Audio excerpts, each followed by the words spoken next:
Hello everybody, welcome back. I'm MrRedClaw. Welcome back to some more of tanks. Before we get to it, head down below, like and subscribe to this part a lot, and let's get right into it. Today we are watching I Love Miku in the tier 9 Swedish tank destroyer, of course the Strv 1030.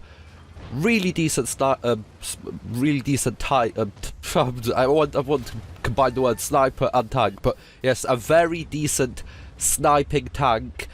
You know, really accurate. One of the most accurate tanks in the game, especially at tier 9. You know, probably this along with the WT Alf Panzer IV and tanks like that. You know, really accurate, a decent amount of armor, but it's more about the angling on the armor than the actual armor, width, and a really good as we said, a really accurate gun as well. 2,837 DPM base, 390 damage, 302mm of penetration on standard rounds, and 350 on the premium rounds. Actually quite decent for a tier 9. You know, it's not really top tier, but it's actually quite accurate, so it kind of makes up for it.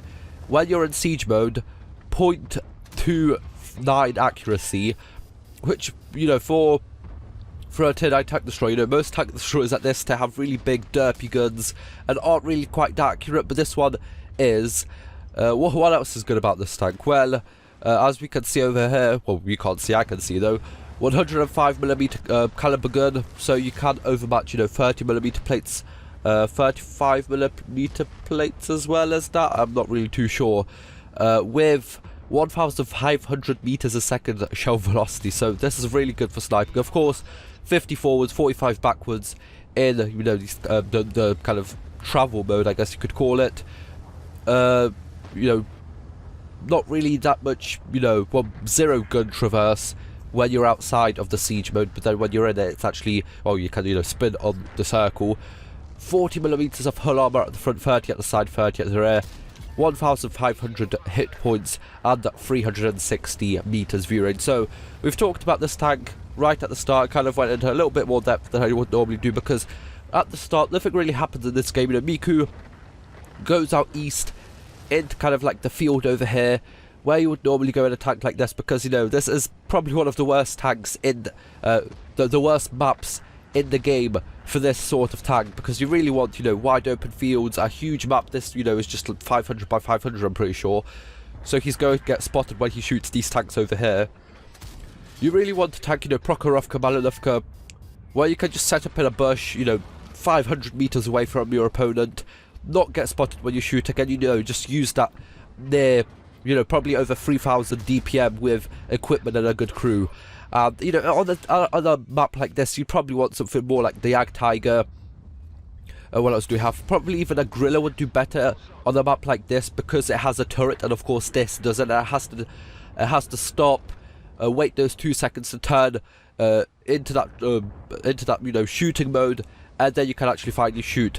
So it's really kind of awkward, I guess you could call it, trying to play a tank like this on a small town map like this. If this map was 1,000 by 1,000 and maybe like the field was bigger, then it would make sense. But not really. I really hate getting maps like this while I'm playing in my Unis 03 or in my S1, because it's really just not fun. I'd rather just be on a huge open map. When I get a tank like this, and when I'm playing my heavy or super heavy tank destroyer, then I'd want to go on kind of this sort of map. But I guess we're going to see what Miku is going to be able to do during this game.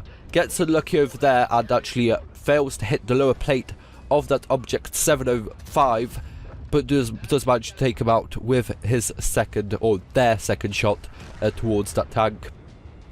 Now they are down 5, it's 10-10, both teams have 5 tanks left, but Miku's team is down 3,500 damage. Now that is quite huge, especially when you split it against 5 tanks, down 4,000 damage now.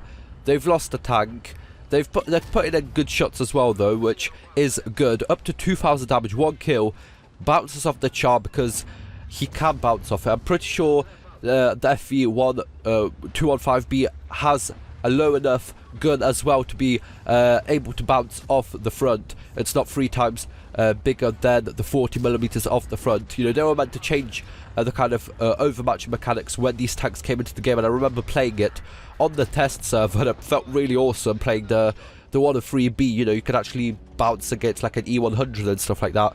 But now you can't. You know, they for whatever reason they didn't implement it into the game. Now 3 tanks are both teams, but only 2,000 hit points down, so that's 2,000 better than they were about a minute and a half ago, so that is good. Then you have an Object 430U, which has, you know, a couple hit points. I'm not really sure, we can't see him right now, but, you know, as you can see on the top left, not much hit points on that tank. The Batchat 25T is on about half health, with Miku over here being on about 3/4 of his health, but he does need to watch out not to get hit by that E100, as he is going to be taking off about 2/3 of his remaining hit points. Actually bounces somehow, must have absorbed it into the tracks or something, but you can see how awkward it is without a turret, or even, you know, just having to be in this travel mode to actually be able to fire. It just isn't a fun time, as the E100 actually takes out the Object 430U, which I'm pretty sure was trying to get around the E100. But now, still, only 18 hit points difference now, so that is a huge difference, as this Charfuter has lost a lot of hit points, and actually they are equal in hit points, but the remaining 2,221 hit points are on that E100, who has just put in a massive shell into Miku's tank over here. They can't take another hit. The Batchat can though, which is good. You know, in these kind of endgame situations, you really hope that when you're against a tank with huge alpha damage, you hope that at least one of your tanks can take in that big shot. So, you know, they can go in, take the shot, go in and actually take out the tank. But, you know, still, 2,221. The Batchat isn't going to be able to clip him down, so Miku says in chat, play safe, and that is the correct thing to do. The last thing you want the Batchat to do is just to rush in, take in the shell, be unable to actually take out the E100, then maybe, you know, bounce a couple of shells off, and then, you know, just be out of luck and out of shells and have to reload.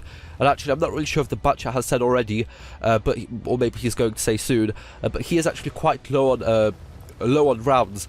So you know, Miku had to watch out in this kind of situation, because the Batchat might actually not be able to do even, you know, 1,500 hit points to the E100. So Miku over here in the sniper mode over here, slowly moving forwards. I think they're using turbo, because I think they are, yeah, moving at 13 kilometers an hour. So that is with a turbo over here, which is what I use.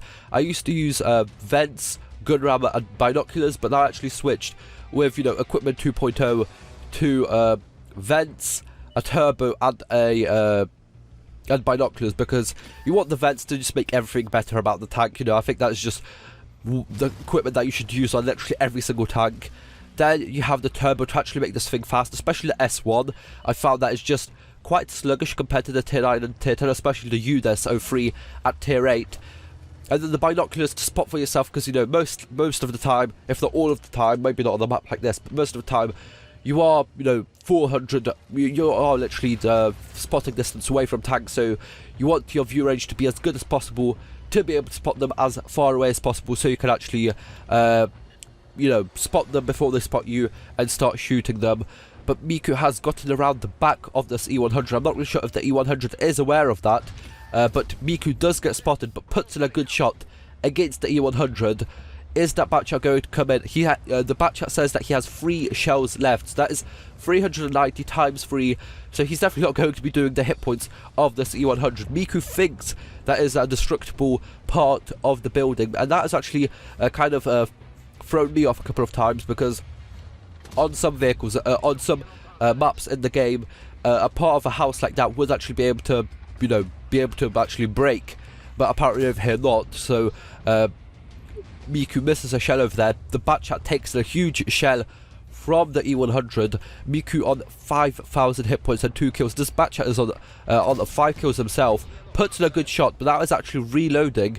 So what I think, he actually has 1 shell left now. So what I think is happening over here is that the Batchat had maybe 2 AP rounds or 2 heat rounds, and he fired them now at the E100, and now they are reloading the 1 singular AP or heat round that they have left in their tank. So Miku has to put in at least a couple 2 shots in to be able to take out this E100, and the E100 is moving towards him. He's turning the turret towards him. What is this Batchat going to do? Miku needs to put at least 1 more shot. He does, and the Batchat takes out the E100. If Miku didn't put in that shell, that would have been game over. The Batchat wouldn't have been able to kill the E100 with that 1 remaining shot, and it would have been a draw at best. But for now, let's look at post-game stats. Let's see how well Miku did during this game. So as we see over here, an ace tank and a high caliber from Miku in a really, really good game in the STRV 103. Well, 103-0, I didn't say 103B, that's the tier 10. 5,861 hit points, 2 kills, 1,335 base experience. Absolutely brilliant game for this.